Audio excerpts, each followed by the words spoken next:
Olá, sejam bem-vindos ao segundo episódio do podcast Mulher Tudo Pode, do Conselho Municipal dos Direitos da Mulher de Sorocaba. Eu sou a Verali Ferraz e comigo estão as conselheiras Dalva Mascarenhas e Thelma Catani. E hoje a gente vai abordar o tema sobre violência doméstica, aproveitando o agosto, que é o mês de agosto, que é aniversário da Lei Maria da Penha, e esse ano ela faz 17 anos. E a gente tem hoje a honra, o prazer de receber com a gente o Dr. Hugo Leandro Maranzano, que foi por muito tempo juiz da Vara da Violência Doméstica da comarca de Sorocaba. E eu tive o prazer de participar de algumas reuniões na época que eu estava à frente da Delegacia da Mulher, nesses últimos 3 anos, e gostaria muito de agradecer a sua presença, doutor, e ter aceitado participar com a gente aqui. Prazer, eu que agradeço o convite. Ah, que bom. Thelma, você conhecia o doutor Hugo pessoalmente? Pessoalmente não, doutor, mas de ouvir falar, achei que o doutor tinha uns 100 anos de tantas ações e um trabalho sensacional. Quero agradecer, porque a gestão do Conselho Municipal dos Direitos da Mulher, essa gestão, a ideia é que a gente leve realmente a informação da forma que ela realmente acontece para todas as mulheres. Não importa se ela mora na Zona Sul, na Zona Norte, mas que essa mulher saiba onde ela busca ajuda, onde ela busca orientação, a forma correta de agir. Sofreu violência, vai para o CRAS? Não, sofreu violência, vai para a Delegacia da Mulher. Então, a participação de pessoas importantes como o doutor, que cedeu esse tempo, e a gente sabe que a sua agenda é bem complicada, é muito importante. Em nome de todas as conselheiras do Conselho Municipal dos Direitos da Mulher, eu já agradeço de antemão e tenho certeza que vai esclarecer muitas dúvidas das mulheres que estão ouvindo a gente. E me surpreendeu, Dalva, você sabia que o doutor já foi delegado?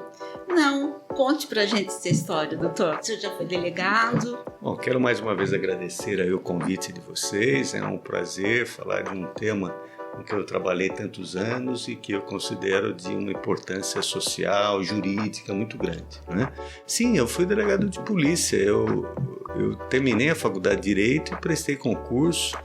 Eu entrei em 1988 e fiquei até o final de 1990. Foi 1 ano e meio. Fui delegado de polícia 1 ano e meio. Em Sorocaba mesmo? Era Araçaba da Serra. Isso. Eu peguei a Constituição de 88, fresquinha, né? Nossa. Isso. E fui delegado de polícia. Eu retornei ao Banco do Brasil, que eu fui funcionário também no Banco do Brasil. Ingressei na magistratura em novembro de 91. E depois foi a minha trajetória na magistratura. Trabalhei em várias comarcas, trabalhei em São Paulo muito tempo, aí vim para Sorocaba, trabalhei na 3ª Vara Criminal de Sorocaba 10 anos, e depois surgiu a oportunidade da instalação do Juizado da Violência Doméstica, né? E esse é um ponto que eu sempre gosto de enaltecer. A razão que me motivou a trabalhar no Juizado da Violência Doméstica daqui de Sorocaba, foi o primeiro do estado de São Paulo. Não havia no estado de São Paulo no interior, só havia na capital, né? Então Sorocaba foi pioneira, o Tribunal de Justiça, na criação do Juizado Especial da Violência Doméstica. O que me motivou foi justamente a estrutura de Sorocaba, que naquela época, 2013, já era uma estrutura muito boa.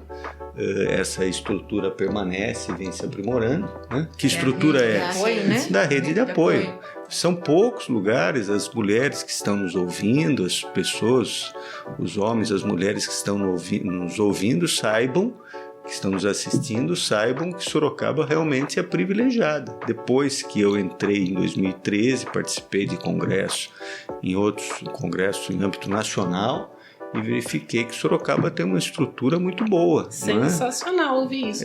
Muito boa, porque veja, o Centro de Referência da Mulher, o CEREM, né, hoje já está mais espalhado pelo Brasil, pelo estado de São Paulo, mas em 2013, que já tinha muitos anos, em 2013 já tinha uma experiência enorme, o CEREM, né?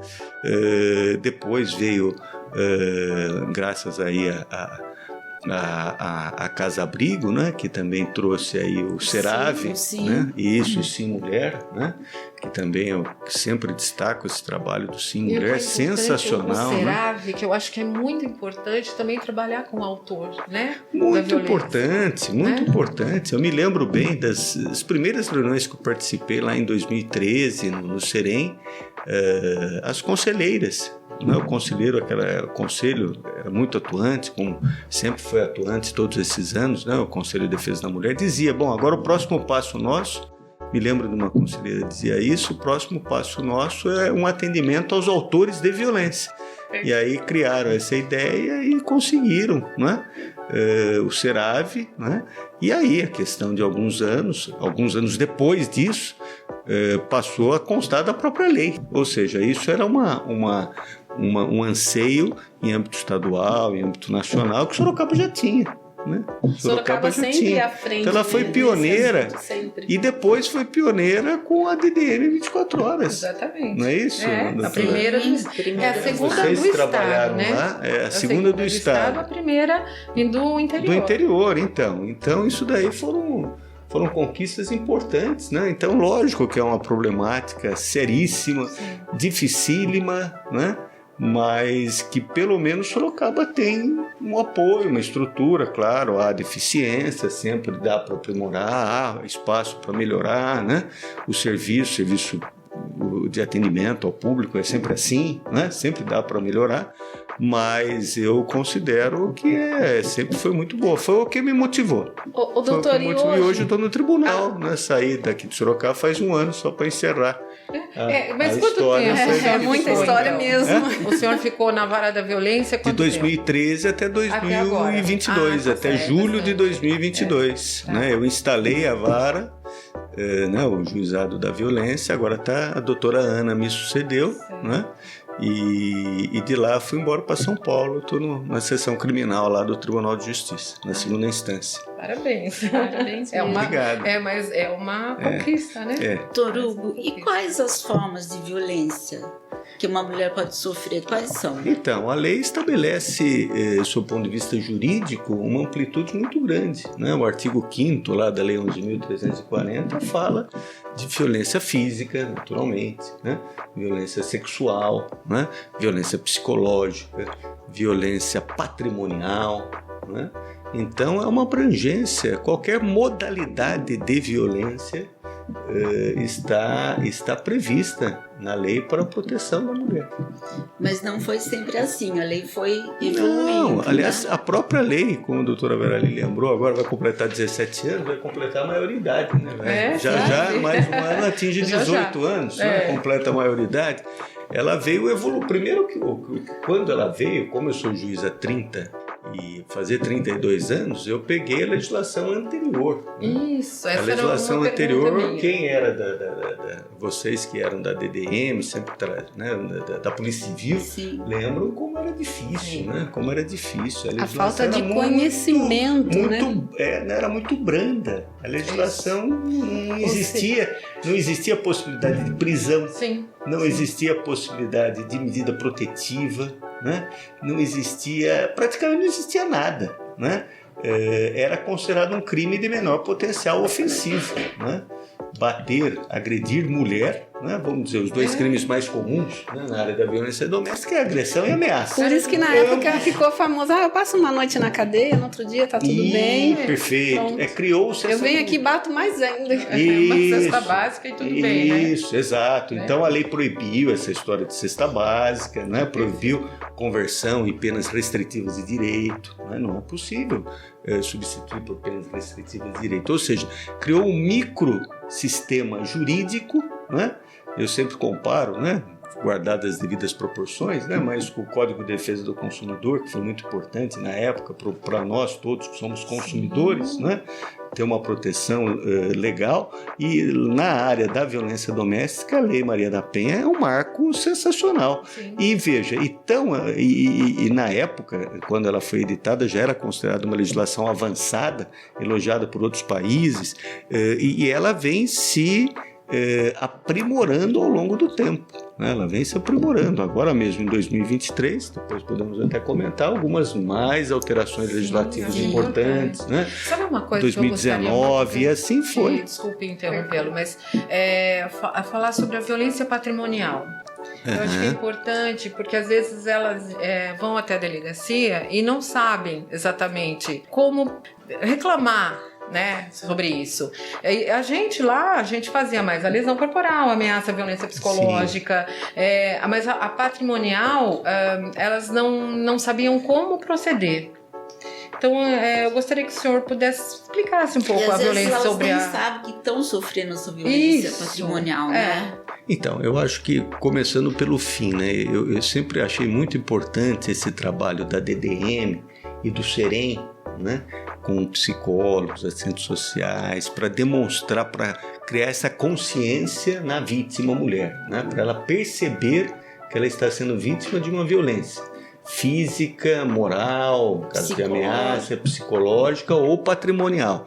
Na violência, então, primeiro, ela tem que ter a consciência que ela está sendo vítima da violência. Segundo, a legislação, a lei prevê algumas medidas de restrição ou de proteção patrimonial, né? Por exemplo, uma delas que me ocorre é a proibição ou a suspensão de procurações, né, outorgadas para o marido, né? Enfim, outras situações de caráter patrimonial, né, para proteger a partilha de bens, né, no caso de eventual separação, né? Agora, um ponto é importante, a gente nunca pode perder de vista que a questão da separação, ou seja, do divórcio, e depois da própria partilha de bens é uma questão que tem que ser resolvida aí sim no âmbito civil do direito de família, nas varas de família, né? Embora a legislação tenha feito algumas modificações nesse sentido, nós, juízes da violência doméstica, na época que eu trabalhava na violência doméstica, principalmente no estado de São Paulo, e isso foi para o Brasil todo, chegou ao Congresso Nacional, uma preocupação muito grande de você ampliar muito a competência da violência doméstica, mais ou menos como a DDM. Imagine, hoje a DDM sempre prestou um bom serviço. Agora é o seguinte, a DDM vai fazer tudo. Ora, se a DDM faz tudo, não faz nada. Exatamente, né? Então, a especialização é importante. Então, e com relação especificamente à violência patrimonial, ao problema de caráter patrimonial, eu vejo hoje, com essa alteração de 2023, muito importante a questão da medida protetiva, né? Porque a medida protetiva antes poderia ter alguns embaraços. Aqui em Sorocaba nunca teve. A verdade é essa, Deus, né, nunca teve esse embaraço, mas nós temos que falar em termos amplos, né, do Brasil todo. Aqui em Sorocaba sempre foi um relacionamento muito profissional, muito tranquilo, muito técnico, né? Com a DDM, o Ministério Público, o Poder Judiciário, mas nunca houve dificuldades na concessão das medidas protetivas, a rapidez na concessão das protetivas, no pedido, aí veio o processo digital. Nossa, né? Uma beleza. Então depois veio a pandemia, né? Infelizmente, mas a pandemia trouxe o boletim eletrônico, é isso? Nós separamos, né, doutor? Ou seja, foram evoluções que vieram em um momento de pandemia, mas que permanecem. Permaneceu. Então, isso é muito bom, né? Isso foi muito positivo. Então, eu acho que a questão da violência patrimonial em casos muito específicos demanda medida protetiva e dentro dessas medidas protetivas a suspensão de atos jurídicos a serem praticados pelo agressor. A mulher que está sofrendo essa violência, na delegacia, ela pode solicitar para a delegada, para a autoridade policial, anulação de uma procuração, alguma coisa assim? Pode. E o juiz que vai analisar, é assim que funciona? Também é assim que funciona. Ela não precisa, então, contratar um advogado, entrar com um processo à parte? Está no elenco lá das medidas protetivas. O problema de ordem prática, quer dizer, poder pode. A questão de ordem prática é que a gente sempre tem que lembrar disso, né? No direito, quem alega, prova. Né? Esse é o princípio básico de nós, né? Quem está nos ouvindo não conhece, muitas vezes é leigo, não conhece a ciência jurídica, né? Mas esse é um princípio básico de justiça que é necessário. Quem alega, prova. E muitas vezes ela alega muitas coisas e não consegue provar de imediato ali para a autoridade policial, né? Então aí muitas vezes tem que ir para a defensoria pública, né? E é nomeado um advogado, advogado. Especialmente, doutor, casos que a gente ouve muito, é muito corriqueiro, a mulher ela ter medo quando o companheiro fala: se você fizer qualquer coisa, denunciar, eu vou tomar os filhos e a casa, eu vou tirar você da casa, você vai ficar sem nada. Então ela sem o conhecimento da lei, sem o conhecimento dessa proteção, ela acaba cedendo a essa espécie de violência. A gente ouve muito isso. Quase que sendo extorquida, né? Exatamente. Não, isso de forma alguma. Isso daí, como falávamos no começo, eu acho que a lei, parece que 17 anos é um bom tempo, de fato é um bom tempo, mas a cultura lá atrás ainda ficou, né? Então a gente compreende, né, esse receio da mulher, mas pelo menos aqui na nossa região de Sorocaba, a legislação é posta e ela é muito bem aplicada aqui pela doutora Ana, pelo doutor Marcelo Morisco, promotor, né? O cartório aqui da violência doméstica, pela DDM, enfim, por todos, essa situação não acontece. E isso daí é uma mentira.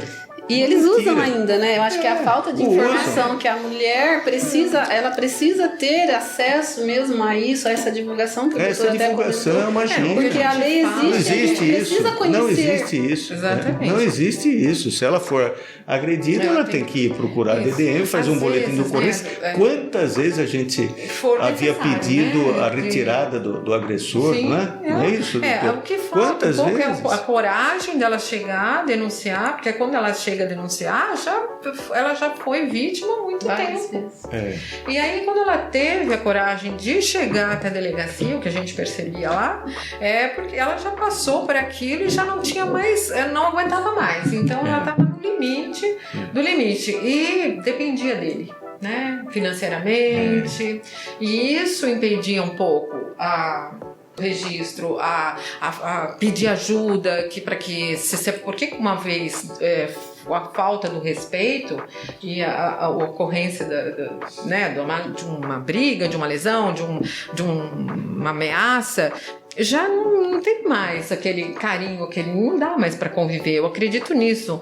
Até tudo bem, quem sabe dá para voltar a conviver de uma maneira melhor, talvez com um tratamento psicológico, o acompanhamento no SIM, no SEREM, no SERAV, e para eles entenderem, se conscientizarem, né, do relacionamento. Sim. Eu gostaria muito que a delegacia, né, na época que eu estava lá, a gente tentou fazer isso de uma forma que vieram alguns estagiários de psicologia, mas infelizmente veio a pandemia, não foi possível, para a gente poder entender o contexto que acontecia aquela violência. E a gente pôde perceber, infelizmente, que a maioria ocorria com os maridos que usavam droga, né, a substância entorpecente, que eram alcoólatras, e isso precisa ser tratado, né? Porque uma coisinha pequena, quando a gente está em sã consciência, a gente não toma atitudes exacerbadas, assim. Agora, quando você não está no seu juízo perfeito, qualquer grão de areia é um vendaval, né? Sei lá como é que fala. É uma tempestade num copo d'água. Então, e acaba sendo violento e acaba sobrando para os filhos. E aqueles filhos que convivem naquele ambiente vão perpetrar isso mais tarde, porque vão achar que é normal, né? Então a ideia nossa era que a gente tentasse entender o contexto, mas infelizmente veio a pandemia. E com a pandemia houve uma queda no registro, no começo, nos 2 primeiros meses. Mas depois voltou, exatamente pela vinda do BO eletrônico, da divulgação que poderia ser feito. Então voltou a gente ter esse acesso ao que estava acontecendo, que por muito tempo a gente, por um mês, 2 meses, a gente ficou sem saber como é que estava fluindo os relacionamentos ali. Infelizmente vem crescendo cada vez mais. Eu não sei se eu acho que é mesmo os meios de divulgação, que eu acho que a gente tem que falar o que tem que fazer, que tem que mostrar que precisa se conscientizar daquilo, exatamente, de entender qual é o tipo de violência que ela está sofrendo, de procurar ajuda. melhorar, se ela não quer se separar, mas tentar melhorar aquela situação. É que uma vez pedida a medida protetiva, né, que é uma forma dela não sofrer mais e ter a sua integridade preservada, a medida que é deferida essa medida protetiva, que é a proteção dela, ele não tem mais como conviver, né? A gente pensa nisso. Embora muitas, né, doutora, eu não sei se iam muito na vara da violência, mas muitas mulheres iam na delegacia pedir para arquivar o boletim de ocorrência. Então, esse é um ponto, né? O que acontece, na minha visão, é assim. Nós temos a nossa visão. Nós somos os profissionais que atuam ou atuaram e a gente percebe a gravidade da situação, né? Porque de fato a situação é muito grave. Houve aquilo que que eu aprendi muito e é um fato concreto, o ciclo da violência, né? Ou seja, inicia-se com uma ofensa e depois vai da ofensa um pedido de perdão, mas depois do pedido de perdão aí vem uma agressão física, uma ameaça, a situação só vai piorando, né? Então isso a gente enxerga, há pesquisas, há tudo, né? Outra coisa é a pessoa que está vivendo essa situação, né? E aí as vezes, doutora, a mulher que teve a protetiva, depois foi lá falar, não, tá tudo bem, eu não quero mais. Ela volta a pedir novamente? Não tem casos que ela volta a pedir? Sem dúvida. O que a gente fazia lá aqui em Sorocaba é que nessa hipótese, quando era concedida a medida protetiva, ela tinha que ir ao Serem. Né? Até hoje continua assim, né?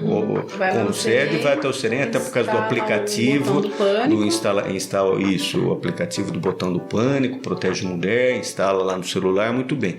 Havia casos, e isso continua, que ela ia até o cartório, até o fórum e falava, não quero mais. Aí era verificado se ela tinha ido ao Serem ou não. Se ela não tinha ido ao Serem, não se revogava, não se cancelava a medida protetiva enquanto ela não fosse ao Serem. Então, de novo, a importância dessa rede de apoio, que ela não tem que conversar com o juiz, com o promotor, com o funcionário do cartório, com o pessoal da polícia, ela tem que conversar com o assistente social, com o psicólogo, para ela ter compreensão. Se ela vai tomar uma decisão, que toma uma decisão consciente, né? Exatamente. E muitas vezes depois voltavam lá e pediam outra medida. Muito. Casos de mais de 14, 15 boletins de ocorrência, a mesma pessoa. Mas a questão financeira, isso que a doutora levantou, é uma questão concreta, real. Mas, né? Porque muitas mulheres, quando se casam, acabam entendendo que é uma condição financeira, uma nova condição financeira, e na verdade não, as mulheres elas precisam ter consciência que o casamento não é uma aposentadoria, que ela deve continuar a vida profissional, deve continuar a investir nela mesma, em capacitação, em se profissionalizar. Tanto que a gente tem uma parceria muito grande em Sorocaba com o Sebrae, que a gente busca fomentar mulheres para justamente isso, porque o casamento, o relacionamento tem que ser por uma opção de escolha de ambas as partes, não que você vai casar com uma pessoa para ficar bem financeiramente, ou, né, tanto o homem quanto a mulher, isso acaba ficando, acho que é cultural mesmo, não é, doutor? Porque antigamente os casamentos eram arranjados, vou casar minha filha, você vai pagar o dote, isso de 1900 e bolinha, e acabou vindo essa cultura. Então é difícil ainda para algumas mulheres entenderem que o casamento é uma coisa, a vida profissional delas, o financeiro delas é outro. É importante elas terem a condição de se manter. De pleno acordo. Porque, pleno acordo. Porque se ela tem essa condição, questão financeira, é primordial. Eu acho que ali é o principal. Então, uma curiosidade, doutor, uma curiosidade pessoal da Thelma. Como que um homem, um juiz, um desembargador, como que um delegado enxerga essa situação quando vê esse número absurdo de agressão e movimentos de mulheres tentando, né, trazer para a realidade, mudar essa cultura? Como que é a visão de um homem que está acima, né, na condição de lei? Como que vê essa situação? Enxerga uma luz no fim do túnel? Enxerga um meio que a gente um dia talvez uma utopia, não sei, que as mulheres vão realmente entender o papel delas na sociedade, na família, enquanto mãe, enquanto esposas, porque às vezes me parece tão longe de chegar nesse ideal, porque a gente tem vários movimentos de mulheres, vários, e mesmo assim chega pra gente, não é, doutora? Não é, Dalva? As coisas que você fala, meu Deus, mas é um absurdo, em pleno século XXI, acontecer isso com Lei Maria da Penha, com isso, com aquilo, com divulgação. Por favor, me dá um relato de como é a sua visão em relação a isso. Ela pediu a visão do homem, né? A minha visão. De um homem da lei. A minha visão é assim, a preocupação que eu tenho certeza que não é minha, a preocupação dos homens que atuam no âmbito do Poder Judiciário e mesmo da Polícia Civil ou da Polícia Militar, enfim, é procurar reduzir a violência em geral, né? É procurar reduzir a violência em geral. E a violência contra a mulher é um viés de violência muito exacerbada historicamente, né, por razões inúmeras que todos sabem, né, enfim, né, há essa violência contra a mulher muito grande, né? Então veja, nós falamos muito da relação conjugal, da relação de marido e mulher, companheiro companheira, mas tem a relação com a mãe. Sim. Quantos casos eu concedi medida protetiva e processos de filho agredindo as mães? Inúmeros. Né? Ou irmãos agredindo irmãs, né? Ou seja, é algo que envolve, é algo muito mais amplo que isso, algo que envolve a violência. Né? Então a violência doméstica ela não protege só a mulher. Não, ela não protege apenas a mulher em razão da condição do casamento, de um relacionamento conjugal, um relacionamento de habitação, familiar, companheiro, não. A proteção, inclusive, essa é uma das modificações da lei, né? A ideia é justamente não limitar essa proteção, pelo no contrário, âmbito familiar, amplo doméstico, familiar e relacionamento, né? Quer seja marido-mulher, quer seja namorado e etc. Inclusive no homoafetivo também, né? Inclusive no âmbito homoafetivo também. Mãe e filho também. Mãe e filho, mas não tenha dúvida, puxa vida. E mãe e filha também. A única condição exigida pela legislação para que haja proteção é que a vítima seja mulher. Né? Ainda que levando em consideração, como bem lembrou a doutora, não só no aspecto do sexo feminino, mas do gênero, não é? Ou seja, no caso de relacionamento homoafetivo, não é? No caso de transexuais, né? Mulheres transexuais também, hoje a jurisprudência do Superior Tribunal de Justiça, do Tribunal de Justiça de São Paulo, do qual eu integro, é muito tranquila em relação a isso, né? De aplicar a Lei Maria da Penha, todo o sistema protetivo da Lei Maria da Penha, né? Que é a medida protetiva, eu considero a principal, né? Mas homicídio, né? Ou a qualificadora do feminicídio. Né? O que é feminicídio? Feminicídio é um homicídio praticado em razão da condição da mulher, né? De ser mulher, né? Do gênero. E, portanto, aplica-se também essa qualificadora do feminicídio quando é transexual, mulher transexual. Enfim, hoje... Não existe diferença no tratamento. Não. Mas o importante é que, claro, a lei não se aplica ao homem. E por que não se aplica ao homem? Qual a explicação? A explicação é que a lei Maria da Penha ela está dentro de um âmbito de aquilo que, né, surgiu lá nos Estados Unidos e depois foi para muitos outros países, de legislações, ações afirmativas. Né? Ações afirmativas. O que são ações afirmativas? É você justamente verificar dentro da sociedade segmentos mais violentados, né? Mais agredidos, mais desprotegidos de uma forma mais ampla, com uma vulnerabilidade social maior, né? E dar uma proteção, são ações afirmativas. A Lei Maria da Penha, em tese, é uma lei para, como todas as ações afirmativas, por tempo limitado, não que há uma limitação da lei, né? Mas a ideia em tese que um dia não seja necessário que ela exista, porque nós alcançamos isso que você acabou de colocar, né? a utopia, que eu acho que não é uma utopia. Eu acho que aí a gente não é lei, que não depende de lei.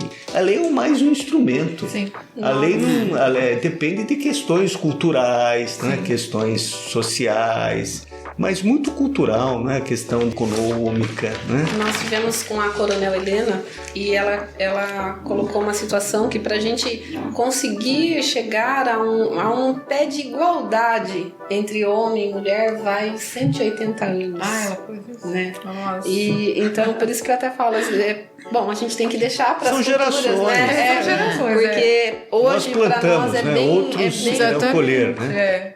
a gente tem uma batalha muito grande. Né? O importante é plantar. O importante é cultivar isso, é a gente falar sobre isso, levar essa informação, mostrar para elas que elas são capazes, que elas tudo podem, né? Se elas, quando quiserem, porque tudo depende de si próprio. E depende dela entender a condição que ela vive. É né? bem isso, né? A gente muitas vezes, todos nós, né, de uma forma geral, Todos achamos nós. que, né, o Estado pode, né, a polícia pode, o judiciário pode, a prefeitura faz, o Estado faz. Não, quem faz somos nós, Sim, né? sim. Eu usava uma imagem lá muitas vezes quando havia o pedido de protetiva e as mulheres iam lá, que eu sempre as ouvia antes da concessão, né? E eu algumas vezes colocava essa imagem. Falei, minha senhora, é como se a senhora tivesse aqui uma escada, né? Estamos oferecendo a escada para a senhora subir a escada, né? Mas é uma escada que eu não posso subir, né? Nenhum dos funcionários aqui pode subir, né? Nós estamos oferecendo a escada. Exatamente. A senhora que tem que galgar os degraus e subir essa escada e se manter lá em cima. Exatamente. O que não é fácil. Torugo, e essa protetiva, ela acaba, ela pode ser prorrogada? Agora teve uma mudança na lei, né? Exatamente. Isso é uma inovação importante. Hoje houve uma mudança agora em 2023. Não há agora mais dúvida alguma em relação a isso, porque está na legislação. Foram alterações do artigo 19 da lei. Não há mais prazo de vigência da medida protetiva, né? Portanto, Uma vez diz a solicitada, lei. então ela permanece. Então, de acordo com a lei, solicitada, deferida a medida protetiva e, aliás, a solicitação, de novo, é algo que nunca tivemos problema aqui em Sorocaba, mas a lei é para o país inteiro. Sim. Né? De acordo com a lei, não precisa sequer de boletim de ocorrência, né? Mas é claro que é adequado, façam, as mulheres façam boletim de ocorrência. A DDM aqui em Sorocaba é 24 horas, procure, porque você fica mais protegida, tem mais elementos, né? Mas a lei fala que não precisa de boletim de ocorrência, não precisa de inquérito policial, não precisa de processo para que a medida protetiva permaneça, que ela seja concedida e permaneça. Ou seja, a medida protetiva tem autonomia, né? É uma medida autônoma em relação a inquérito, à ação penal. Esse é um ponto. Segundo ponto, ela persiste enquanto persistir a situação de risco. Ela é mantida enquanto for mantida a situação de risco. Enquanto ela se sentir vulnerável, ameaçada, ou então que o marido vá atrás, que vá pôr fogo na casa, que vá tentar fazer qualquer outra coisa. Então, enquanto ela sentir esse medo, exatamente, ela vai. E aí, muito importante lembrar, né, que aqui em Sorocaba, já há muitos anos, a gente tem um aplicativo que coloca no celular. A Guarda Municipal sempre tem um atendimento rápido para essas vítimas. A DDM flagrante é prisão, é crime. A pessoa é presa, né, por descumprimento de medida protetiva. Então não tem essa história. A protetiva então, não vai dar nada. Dá sim, ela é presa. Principalmente aqui na nossa região. Principalmente orgulho de ser se o autor descumprir, ele vai preso. É preso. Mas e se a mulher descumprir? Então, isso, muito boa pergunta. Essa situação de descumprimento da mulher é mais ou menos a questão do prazo de duração, né? Sim. Mas então vai durar para sempre a medida protetiva? Não vai. Exatamente. Por que não vai? É uma questão bastante simples, né? A gente, claro, sabe que a mulher está numa situação de risco, a mulher precisa da medida protetiva. Mas, por outro lado, a medida protetiva, as mais comuns, qual a medida protetiva mais comum? Não se aproximar, não manter contato, né? não ligar, não telefonar, não passar na frente da casa. No trabalho, perfeito. Essa é a medida protetiva mais comum. Em alguns casos, até retirada do agressor da casa, né? Mas a mais comum são essas. Muito bem. Veja, é uma limitação à liberdade do autor. Né? Então existe aí um conflito, uma limitação, existe aí um direito de ir e vir, exatamente. Então, o que a jurisprudência lá no Tribunal de Justiça, a jurisprudência, né? Ou seja, como tem caminhado essa questão, e aqui em primeira instância, penso que a tendência será assim também nos juizados de violência doméstica, uma reavaliação a cada 180 dias, a lei não fala prazo, né? A cada 90 dias, enfim, eu acho que 180 dias é um bom prazo, né? Mas tem que ter uma reavaliação por parte... Para a necessidade ou não de... Isso, aí ela vai ser ouvida, ela fala, não, é necessário. Ótimo. Então, olha, é necessário, tanto é que eu já fiz outros boletins de ocorrência contra ele. Ótimo, vai ser mantida protetiva, né? Mas é ela intimada. Fala, não sei, bom, então a senhora comparece no fórum lá, também não comparece no fórum, não fala nada, entendeu? Então fica uma situação, então eu acho que é o ponto, né? De equilíbrio. E às vezes o autor casou de novo, foi todo mudou de cidade, né? Tá em outro relacionamento. Então, doutor, para ficar bem claro para as nossas ouvintes, com a mudança da lei, hoje uma mulher sofreu agressão. O que ela faz hoje com essa nova lei? Como que é o passo a passo que ela vai ter que tomar a providência? Vai a DDM, se não quiser ir a DDM até onde era, eu me imagino que continue, quiser ir ao Serem, vá até o Serem sem ir até DDM, né? O Serem sempre foi de portas abertas, né? Ou seja, uma entidade de portas abertas, não exige nenhum papel de fórum, nenhum papel de delegacia, atende, né? Muitas viaturas da polícia orientam, né? A mulher vai primeiro no Serem, conversa lá no Serem, muito bem, feito. O que a senhora está precisando? Aí o Serem fala, está precisando de medida protetiva, a senhora tem que pedir, vai pedir. Procura a delegacia. Por quê? Por que vai a delegacia? Porque ela não vai precisar de um advogado, ela não vai precisar de uma procuração. É mais simples. Mais simples e mais rápido. É mais simples e mais rápido. Né? Ao mesmo tempo não muito rápido, desculpe, cortando, porque cada caso é um caso e cada vez que elas vão lá com a gente, quer dizer, iam conosco, né, Dal?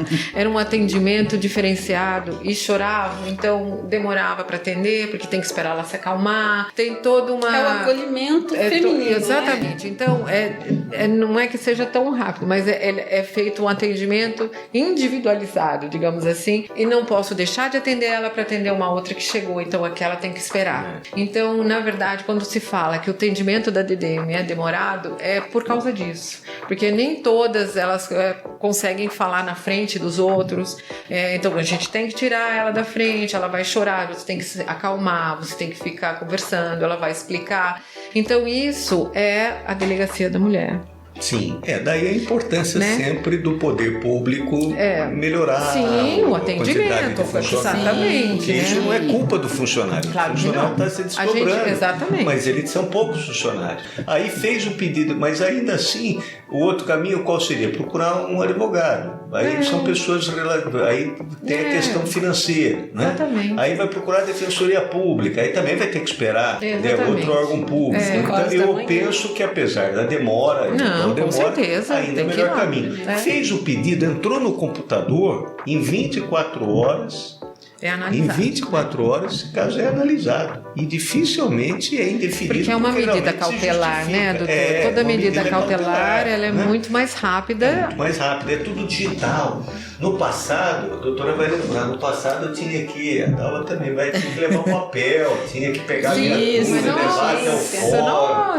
Isso aí demandava tempo. Hoje não precisa de nada disso. Hoje é tudo digital, online. Muito rápido. Né? E tá doutor, ali na hora. Aí é concedido, o oficial de justiça já faz, já intima, é tudo muito rápido. Uma outra dúvida o juiz concedeu a protetiva. Ela já está valendo? Ele já tem que ficar lá, manter a distância? E como que ele é informado dessa medida? Perfeito. Como é que funciona? Ela pode ficar tranquila? O juiz concedeu, agora ele não precisa, ele não pode mais se aproximar. Tá. Então, houve o pedido, chegou no computador do juiz, né? O juiz analisou, concedeu. No mesmo dia, o oficial de justiça vai procurar a vítima, entregando o papel, né? Aí tem que ter o papel, né? Tem que ter lá o papel da protetiva, e no mesmo dia ele vai atrás do agressor. Existem casos, às vezes acontece, que muitas vezes a própria mulher não sabe o endereço. Sim. A doutora sabe disso. Deu o endereço errado. Não é aí encontrado. começam as dificuldades. Mas está valendo a protetiva daí ou não? Então, não está porque ele precisa, a legislação a ciência dele, né? Exige, aí é uma questão legal. Ele né? precisa sem ter assinar. conhecimento. Exatamente. Né? Ou o oficial, ainda que ele se recuse a assinar, que o oficial de justiça, né, que tem, que é um funcionário lá do fórum, certifique que ele se recusou a assinar, mas que ele está ciente então da só medida protetiva. começa a valer a hora que ele é ciente dessa medida. Daí a importância dos dados serem dados corretos. Se os dados, né, os dados do agressor, né, como é o nome dele, o endereço, tem algum telefone, nome da mãe, sabe onde mora a mãe, enfim, algum outro endereço. Então, quando a mulher for para pedir uma protetiva, é importantíssimo ela levar todos se ela também forneça os dados corretos dela, doutor, porque quando recebíamos os boletins de ocorrência eletrônico, vinham com telefones que também não atendiam, endereços que não existiam, muitas dificuldades, porque a gente com medo, uma vez no Éden, lembra? Teve um caso muito que eu fiquei preocupada, porque veio pelo Disque 100, uma denúncia, e que ela estava presa, ela estava em cárcere privado no Éden, e não sabíamos o endereço correto, e quando chegou, aí foram os investigadores, né? Aí conseguiram identificar o local onde era, e não tinha nada disso, era tudo mentira, né?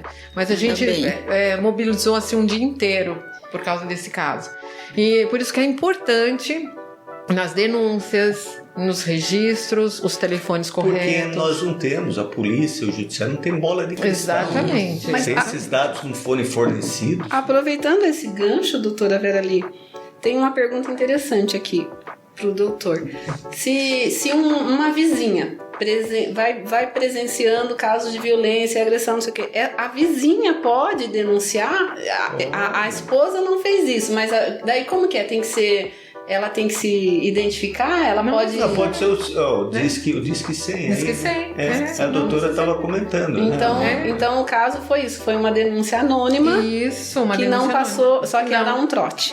Infelizmente era um trote. Isso, infelizmente era um trote. Então é legal se uma pessoa denuncia a violência plenamente de outra. Legal, plenamente, sim. E como que fica a lei do condomínio que... Parece que o condomínio, quando sabe alguma coisa, também tem que... Isso foi uma alteração em âmbito estadual. Estadual. Salvo o melhor juízo, né? Isso. Que o condomínio teria que informar. Isso. Enfim, aí é aquela história, né? Aí são situações que cada condomínio tem que também assumir a sua responsabilidade. Eu são situações delicadas. Eu acho que esse Disque 100 ou se o Disque 100 é o melhor caminho. Por quê? Porque muitas vezes esse terceiro ele também ele quer ajudar, mas não quer se envolver. Exatamente. E a gente até compreende porque ele não quer se envolver, porque ele tem medo de retaliação, né? Eu lembro de um ditado antigo, né? Totalmente errado, né? Que briga de marido e mulher, ninguém mete a colher. Aí eu me lembro de um congresso que eu participei há algum tempo, exatamente falou, não, o ditado não é esse mais, né? Em briga de marido e mulher se mete a colher. A minha mãe sofreu muito com esse ditado, porque ela era agredida constantemente e os vizinhos ouviam os gritos. No outro dia ainda falava assim, olha, Lúcia, a gente queria te ajudar, mas se não fosse ele, porque ele bebe, depois ele vem fazer escândalo na porta. Então a gente sentiu na pele esse tipo de...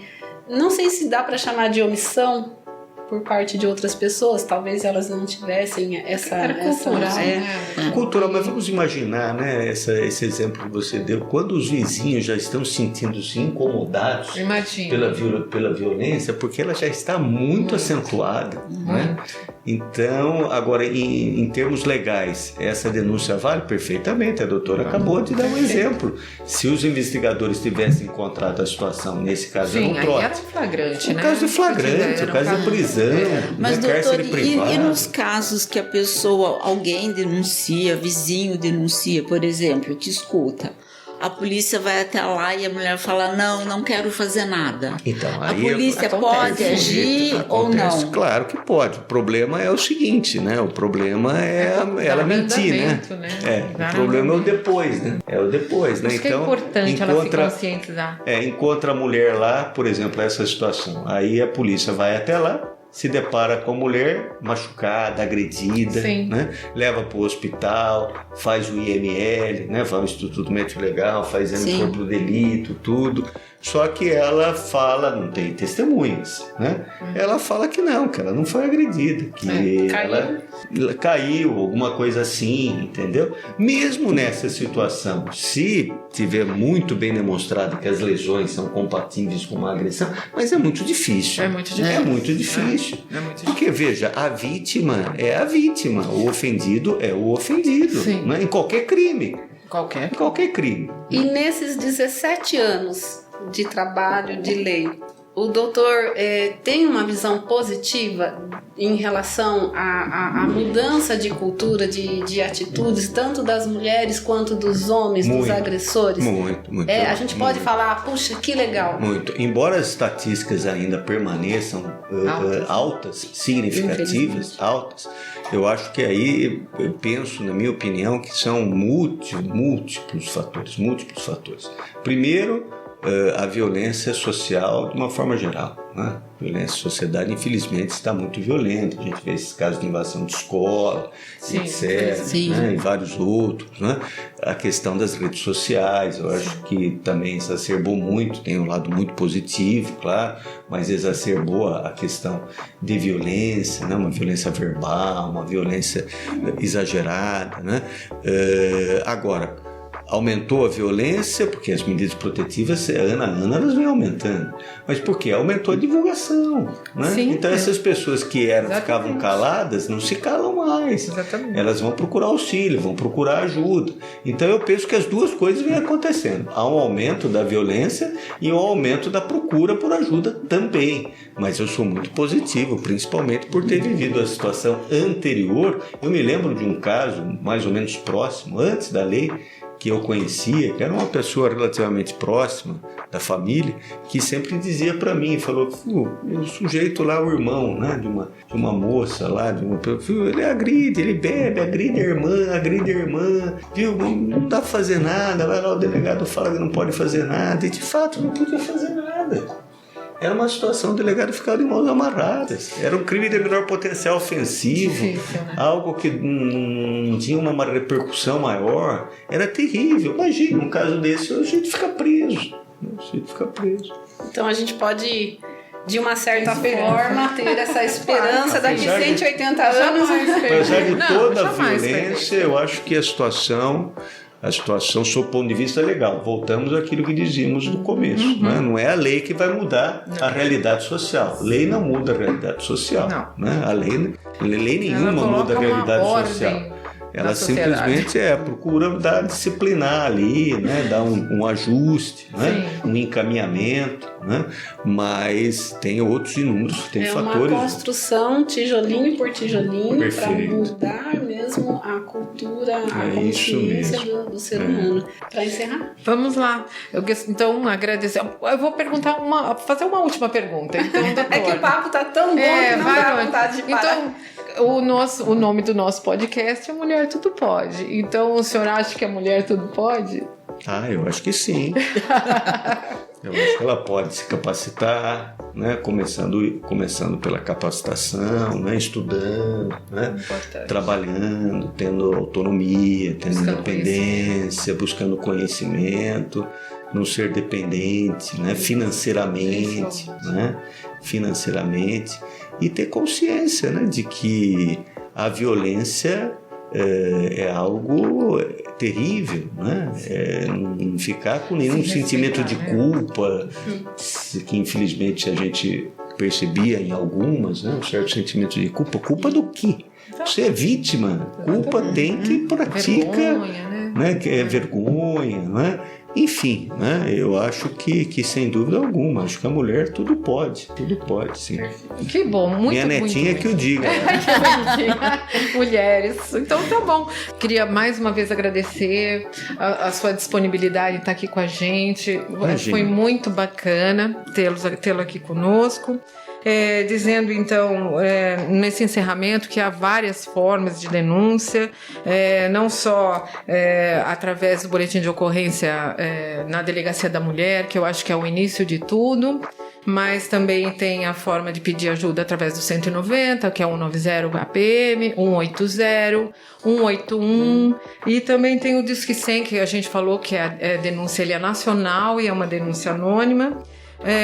Tem várias campanhas, como o Conselho Nacional de Justiça, que tem do X vermelho na mão, nas farmácias, que qualquer coisa pode pedir ajuda, em qualquer lugar, na verdade, né? Tem a nova lei dos condomínios, que eu acredito que, na minha opinião, qualquer síndico ou qualquer responsável pelo condomínio pode mandar um e-mail, de repente, para a delegacia, qualquer delegacia mais próxima, não é só a DDM. Então, eu gostaria muito de agradecer quem acompanhou a gente aqui, o pessoal da Câmara, muito obrigado. Obrigado, pessoal da seccional, que passou os dados para a gente de prisões em flagrante, que foram 43 do começo do ano para cá. 878 boletins de ocorrência. Obrigada, doutora Silvia, doutora Marta, doutor Urban, que passaram. Um abraço a eles, um abraço a todos. E 687 medidas protetivas deferidas. Bastante, né, gente? Bastante.